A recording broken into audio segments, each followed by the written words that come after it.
दीपावली की रात को चमकेगी। इन 4 राशियों की किस्मत करोड़पति बनने से कोई भी नहीं रोक सकता। दोस्तों, वीडियो को पूरा देखें। वीडियो के अंत में उपाय बताया गया है। श्री शिवाय नमस्तुभ्यम, हर हर महादेव। नमस्कार दोस्तों, स्वागत है आपका हमारे YouTube चैनल में। दोस्तों, अगर आप अपने जीवन में कुछ नया सीखना चाहते हैं तो हमारे YouTube चैनल को सब्सक्राइब करें। चलिए वीडियो को शुरू करते हैं। धनतेरस से दिवाली के त्योहार का शुभारंभ होता है। हर साल कार्तिक माह के कृष्ण पक्ष की त्रयोदशी तिथि को धनतेरस मनाते हैं। इसे धन त्रयोदशी भी कहते हैं। त्रयोदशी को प्रदोष व्रत भी रखा जाता है। धनतेरस के दिन लोग सोना, चांदी, आभूषण, मकान, वाहन आदि की खरीदारी करते हैं।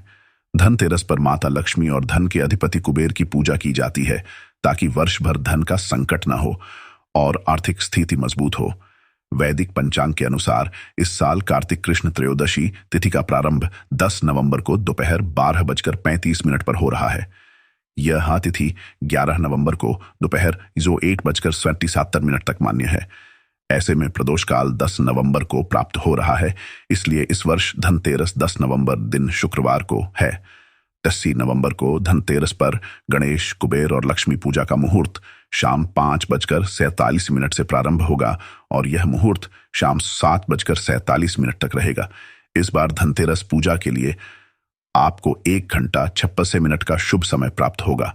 इस दिन ही यम दीपम भी होगा। धनतेरस को प्रदोष काल शाम 5:30 से शुरू हो रहा है, जो रात 8:08 तक रहेगा। वहीं वृषभ काल शाम 5:47 से शाम 7:43 तक रहेगा। धार्मिक मान्यताओं के अनुसार धनतेरस के दिन सोना, पीतल के बर्तन आदि की खरीदारी करने से माता लक्ष्मी का आशीर्वाद प्राप्त होता है। धनतेरस को देवताओं के वैद्य धन्वंतरी की उत्पत्ति हुई थी, इसलिए उस दिन धन्वंतरी जयंती भी मनाई जाती है। उनके आशीर्वाद से आरोग्य का वरदान मिलता है।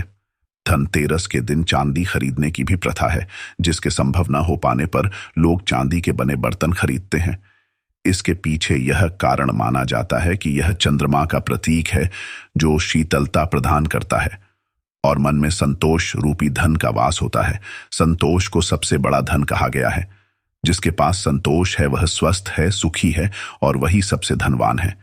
भगवान धन्वंतरी, जो चिकित्सा के देवता भी हैं, उनसे स्वास्थ्य और सेहत की कामना के लिए संतोष रूपी धन से बड़ा कोई धन नहीं है।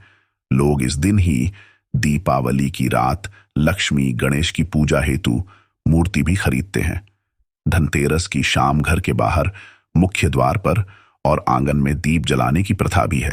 इस प्रथा के पीछे एक लोक कथा है। कथा के अनुसार किसी समय में एक राजा थे जिनका नाम हेम था।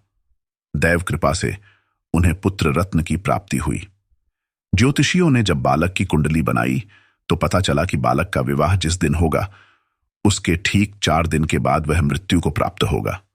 राजा इस बात को जानकर बहुत दुखी हुआ और राजकुमार को ऐसी जगह पर भेज दिया जहां किसी स्त्री की परछाई भी न पड़े। दैवयोग से एक दिन एक राजकुमारी उधर से गुजरी और दोनों एक दूसरे को देखकर मोहित हो गए और उन्होंने गंधर्व विवाह कर लिया। विवाह के पश्चात विधि का विधान सामने आया और विवाह के 4 दिन बाद यमदूत उस राजकुमार के प्राण लेने आ पहुंचे। जब यमदूत राजकुमार प्राण ले जा रहे थे, उस वक्त नवविवाहिता उसकी पत्नी का विलाप सुनकर उनका हृदय भी द्रवित हो उठा, परंतु विधि के अनुसार उन्हें अपना कार्य करना पड़ा। यमराज को जब यमदूत यह कह रहे थे, उसी समय उनमें से एक ने यम देवता से विनती की, हे यमराज, क्या कोई ऐसा उपाय नहीं है जिससे मनुष्य अकाल मृत्यु से मुक्त हो जाए? दूत के इस प्रकार अनुरोध करने से यम देवता बोले, हे दूत, अकाल मृत्यु तो कर्म की गति है। इससे मुक्ति का एक आसान तरीका मैं तुम्हें बताता हूं, सो सुनो। कार्तिक कृष्ण पक्ष की त्रयोदशी रात जो प्राणी मेरे नाम से पूजन करके दीपमाला दक्षिण दिशा की ओर भेंट करता है, उसे अकाल मृत्यु का भय नहीं रहता है। यही कारण है कि लोग इस दिन घर से बाहर दक्षिण दिशा की ओर दीप जलाकर रखते हैं।